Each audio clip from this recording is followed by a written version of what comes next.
I do think we'll get another round of relief, if nothing else, because the headwinds for both Trump's reelection and for the economy are getting stronger and stronger. Hello and welcome to the GZERO World podcast. Here you'll find extended versions of the interviews from my show on public television. I'm Ian Bremmer, and today I'm talking to the man known as the Biden Whisperer, Delaware Senator Chris Coons. We'll discuss how the politics of the pandemic at home and abroad have reshaped the presidential election. And I'll ask him what a Biden administration foreign policy agenda would look like. Let's get to it.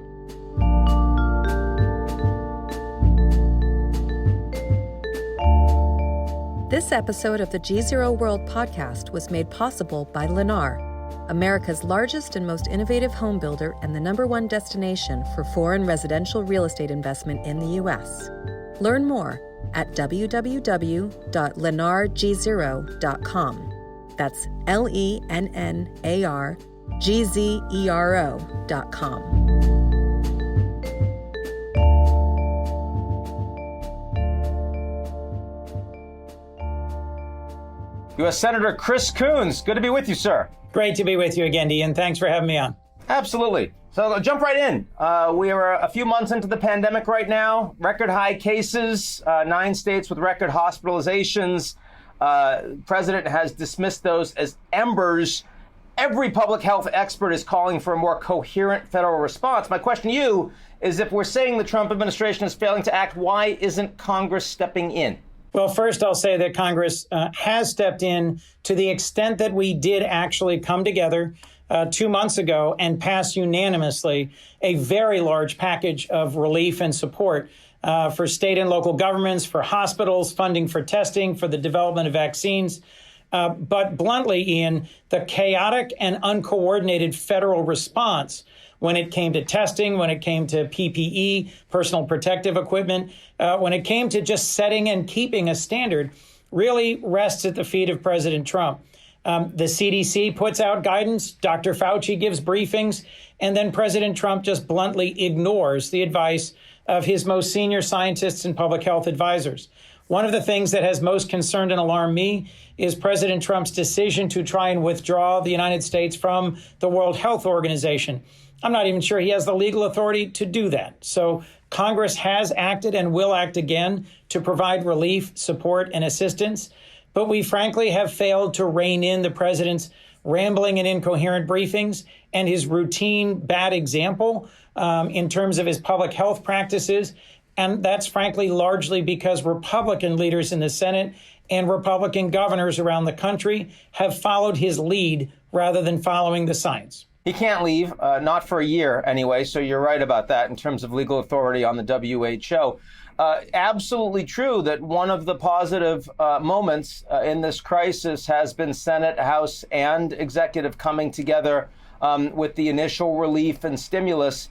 Everyone out there economically is saying we're going to need an awful lot more. The lift is only getting harder. How comfortable, confident are you right now looking ahead at the next month, 2 months, that we're going to get another $1 trillion plus? And what do you think that package looks like if it happens? I do think we'll get another round of relief, if nothing else, because the headwinds for both Trump's reelection and Republicans retaining the majority in the Senate and for the economy are getting stronger and stronger.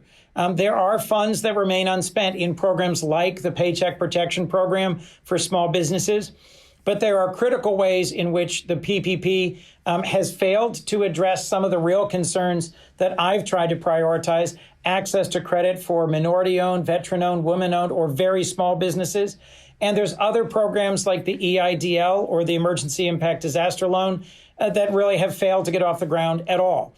I do think that Republicans, led by Majority Leader McConnell, are drafting this week and next week what will be the next package.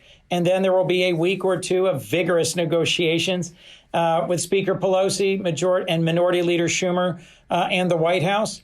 I think in the end, we will see some aid to state and local governments, some additional individual stimulus checks or relief support, some solution around the extension of unemployment and some kind of a back to work bonus and support for training.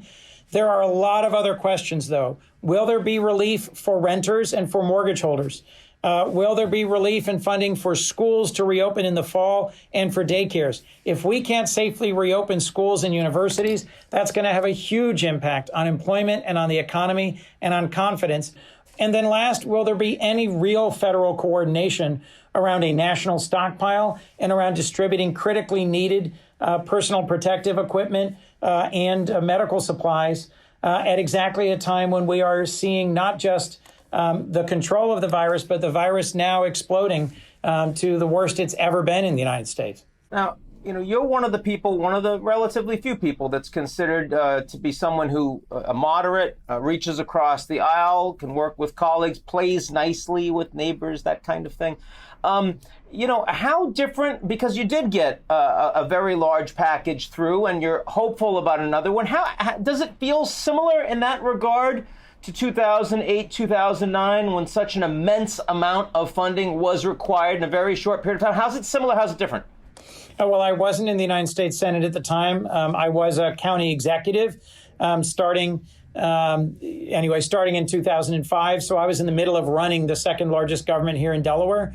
And many of us were very anxiously watching to see what Washington would do. One of the striking things was that Republicans, broadly speaking, steadfastly refused to partner with the Obama-Biden administration. And so the Recovery Act passed in 2009 was in some ways smaller than it really needed to be to restart the economy. We've already passed 4 bills that total more than $2.8 trillion to a very wide range of sectors of our economy: nonprofit, small business, large business, hospitals, universities, state and local governments. The Recovery Act in 2009, about 40 to 50% of it was tax relief. So in terms of spending, it was below $500 billion. We've already done more than 4 times that so far. I do think that's the only reason that we've got a floor underneath our economy, that we've seen some recovery in job creation. But given the ways in which the chaotic federal response has led to a reemergence of the pandemic, especially in states that opened too quickly, without a testing plan, without clear public compliance to safe distancing standards, I think we've got a real challenge on our hands. Now, given the public health crisis, and we're still in the first wave, not even talking about the second yet, federal employees being ushered back to office buildings under very inconsistent and conflicting reopening plans. Why is this happening? What can we do about it? Well, one of the things I think Congress should do is to assert its leadership here. We've got a federal entity. It's called OSHA, the Occupational Safety and Health Administration, whose job it is to set safe standards for the workplace, whose job it is, particularly in a pandemic, to set a science-based standard for when and how it's safe to return to work. And they've been AWOL. They've been missing. They have refused to issue an emergency standard for the return to work, which they could, and which would give both employers and employees a standard that they can look to for guidance about when and how it's safe to return to work. Have you spoken to anyone there? Are you getting any sort of response as to why they have effectively abdicated their responsibility? We had a broad hearing on the Senate Judiciary Committee about this topic. There were representatives from different industry groups, from the administration, from different advocacy groups. And frankly, I'm not optimistic that we are going to hear anything positive from OSHA. I know there have been letters from the Democratic caucus. I know there have been calls for prompt and decisive action from business groups large and small. But the counter answer that Majority Leader McConnell is urging is that we simply provide a blanket liability waiver for all employers. Here's the challenge. If you provide a blanket liability waiver to employers large and small, how does an employee know that it's safe to go back to work, that they're actually going back to a workplace where the standards that they're following in terms of masks and hand washing and distancing will protect their health and safety? And then aren't we putting those employees and well-intentioned employers in a really tough bind?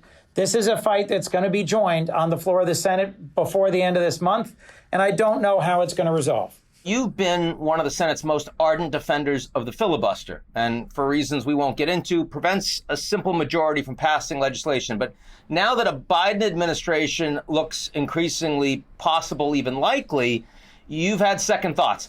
Why the change in tune, and why isn't such an evolution more of a political calculation on your part? Well, so a lot of folks in the primaries questioned and challenged Joe Biden's expressed positive memories about a time when the Senate worked. Some of his primary opponents and some of his critics suggested that Joe Biden was somehow naive, that his desires for a return to civility and for bipartisanship were out of step with the Senate of today. My comment in response to that, my comment in response to your question about my views on this, nobody is clearer about just how ruthlessly, how persistently, how aggressively Mitch McConnell used the power of the minority to thwart the Obama-Biden administration's agenda than Joe Biden.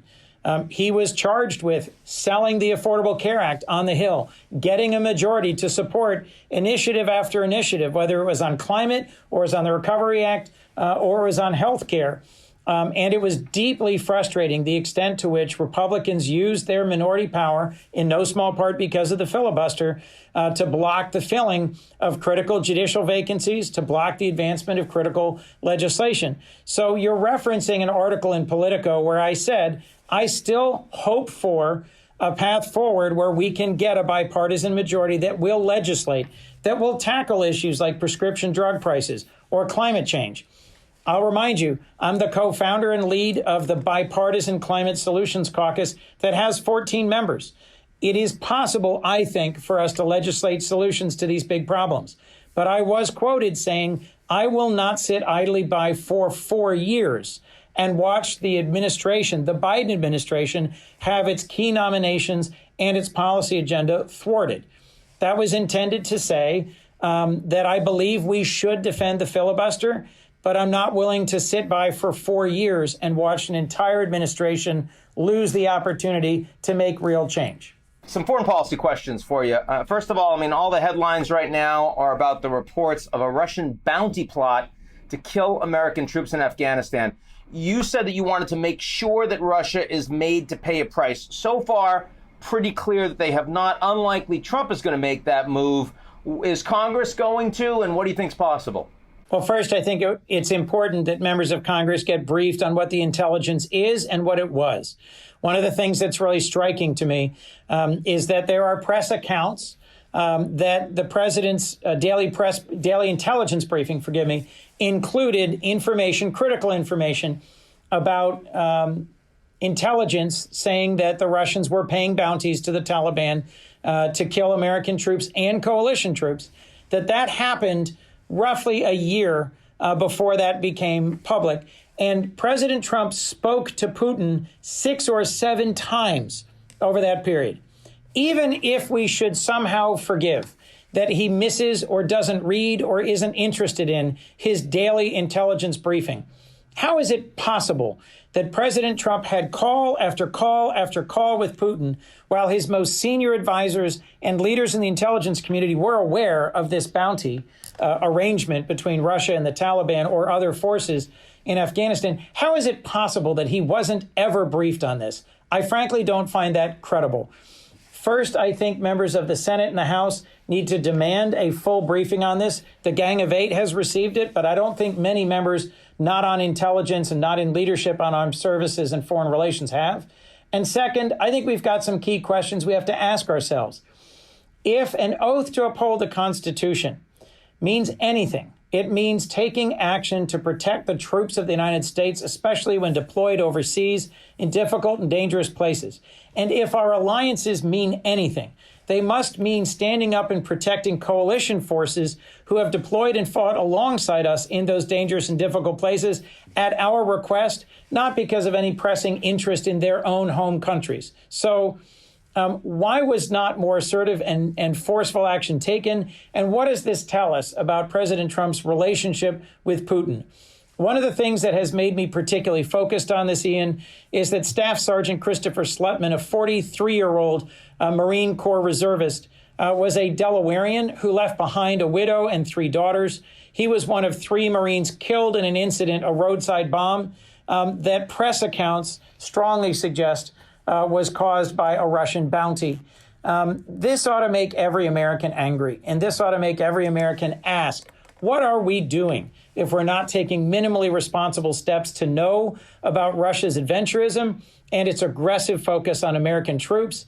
And what should a next president be willing and able to do to stand up to Russia using all the tools in our toolkit, from sanctions to cyber actions to other actions? Now, since we're talking about foreign interference, let's move to the elections. During the impeachment proceedings, president's lawyers told you that foreign interference in an election not necessarily illegal. We've certainly heard in Bolton's book, for example, but also from others, multiple instances where Trump actively solicited political help from China and Turkey. I mean, at this point, and we know also the Obama administration's difficulty and weakness in response to Russian interference in 2016. Is the horse out of the barn for 2020 when it comes to preventing foreign interference in our upcoming election? Gosh, Ian, I sure hope not. There have been plenty of warnings. I'll remind you, President Trump's own hand-picked director of national intelligence, director of the FBI, lifelong Republicans, Dan Coats and Christopher Wray, have testified in public in front of the Congress that they fully expect Russia's interference in the 2020 election to be broader, stronger, more aggressive than it was in 2016. That's saying something. And in the question, you referred to Patrick Philbin, one of President Trump's attorneys during the impeachment trial, who, in response to a direct question from me, ultimately essentially said that he does not see anything that is a bar to the president accepting assistance from a hostile power in a re-election or an election campaign. I think that is a stunning standard. If we want to remain a democracy and an independent nation, we have to make it clear that it is illegal to solicit and accept assistance from a foreign power. Think about how many different nation states, not to mention non-state actors, have intelligence capabilities, have the ability to generate deep fakes, have the ability to interfere in our social order and in our elections. We are leaving the door wide open if we don't take decisive bipartisan action. There's two bills that have passed the House that could be acted on in the Senate. One's called the SHIELD Act. The other's called the SAFE Act, both of which would strengthen the defense of our elections. I think it's shameful that Majority Leader McConnell has not taken up and acted on these bills. We have worked in a bipartisan way to secure election funding. At the end of the last Congress, the Appropriations Subcommittee on which I serve, and then the full Appropriations Committee, with McConnell's support, ultimately appropriated $425 million in election assistance.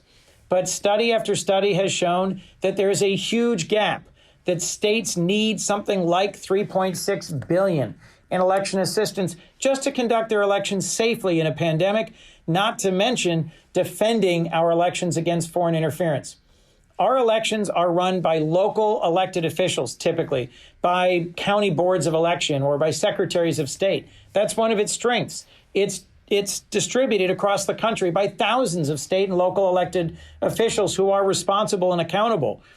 But we don't ask them to be responsible for defending their states and counties against a Russian missile attack or a Russian jet fighter attack. Why should we expect them to fully fund an expense against a GRU cyber attack against our election? We should be standing up and supporting it with both statute and funding.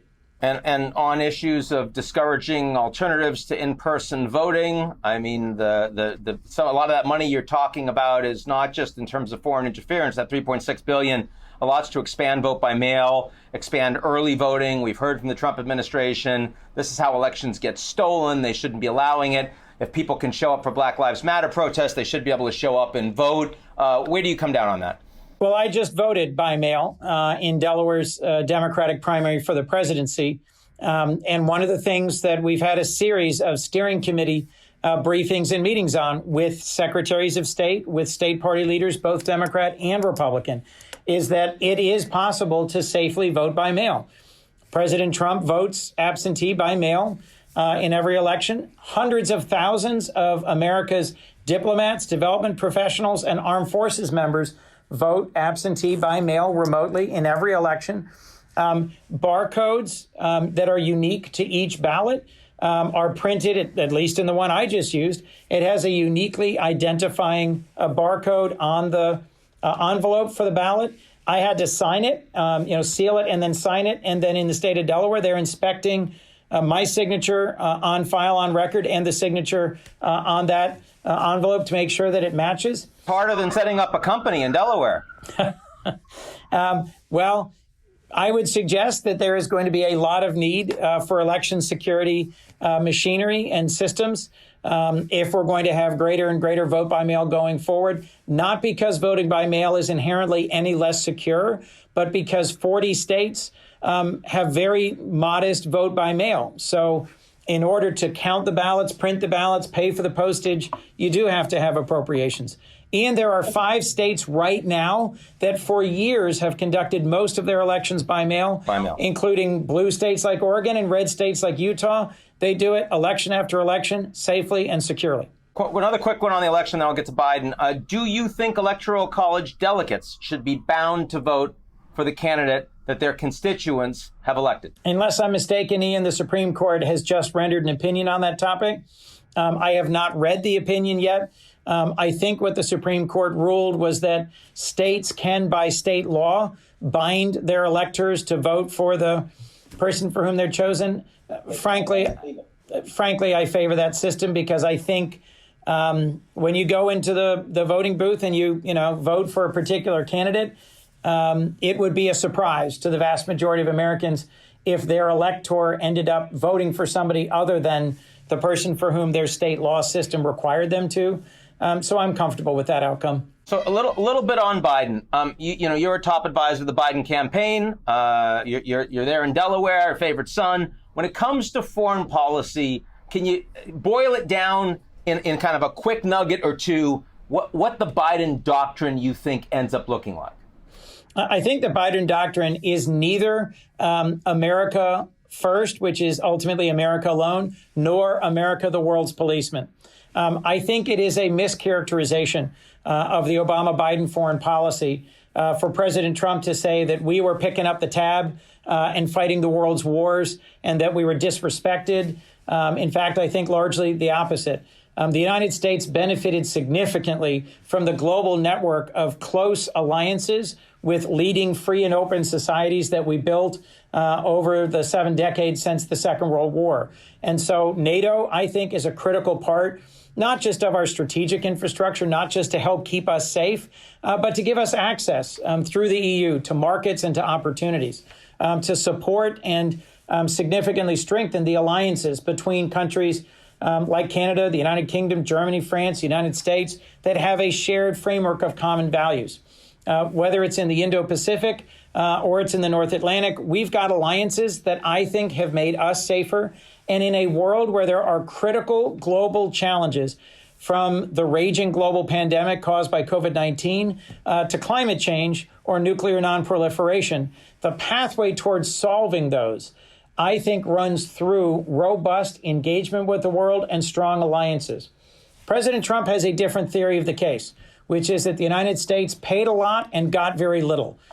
I think it is possible for us to get fairer free trade, for us to have a global alliance of free and open societies to push back on digital authoritarianism, and for the United States and the other countries with whom we share core values to be stable, safe, and free.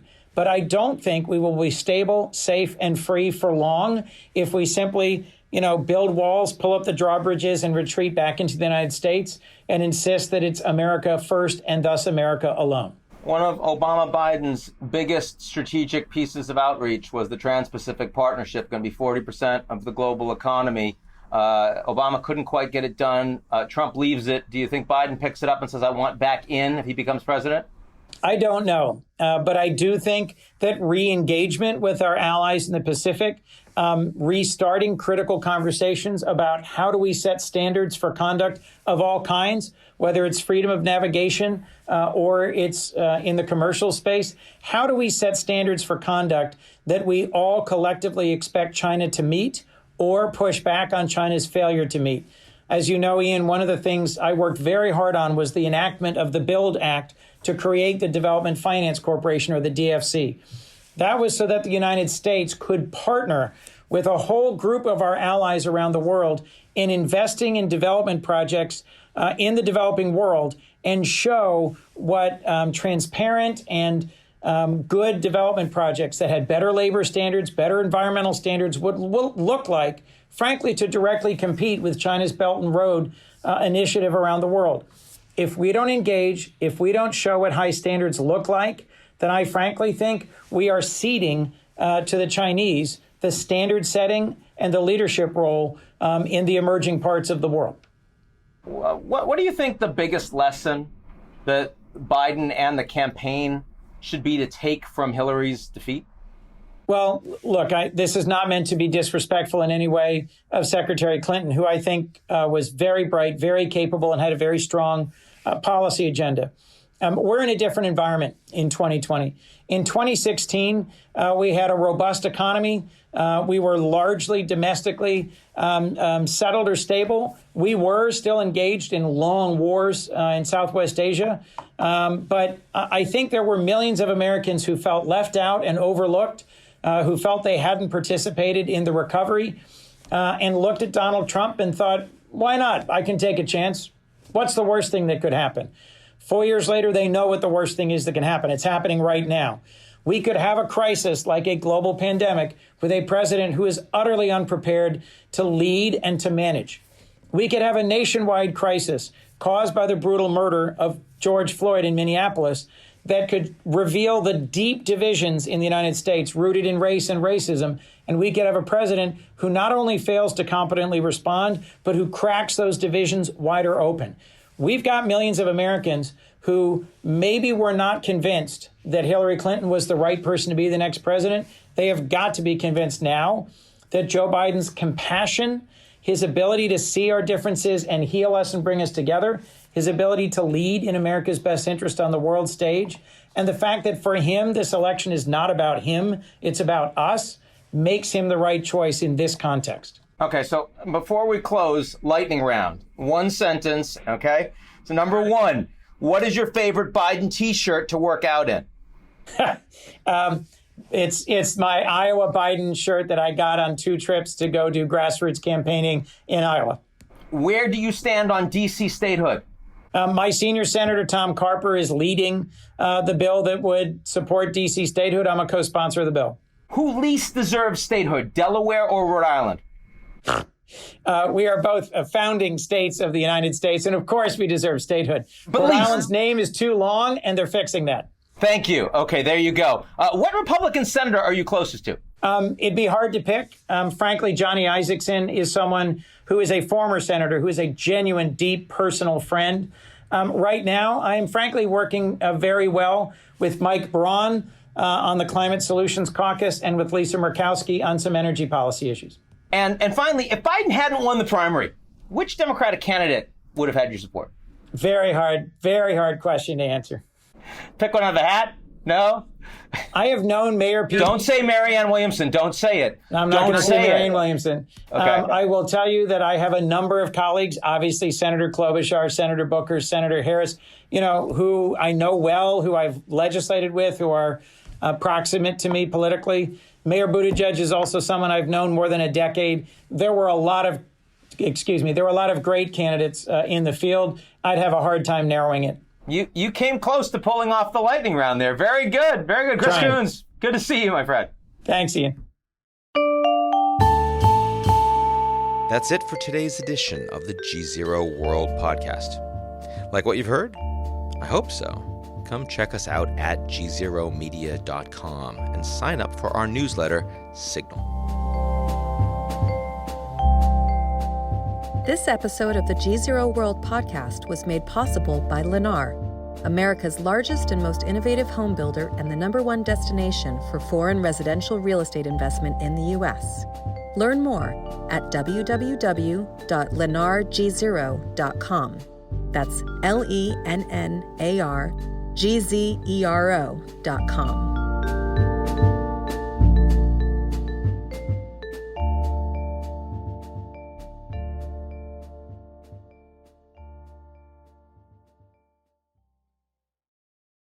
You're listening to the GZERO World with Ian Bremmer podcast, your weekly geopolitical deep dive into the world's biggest news stories, featuring in-depth conversations with global leaders and newsmakers.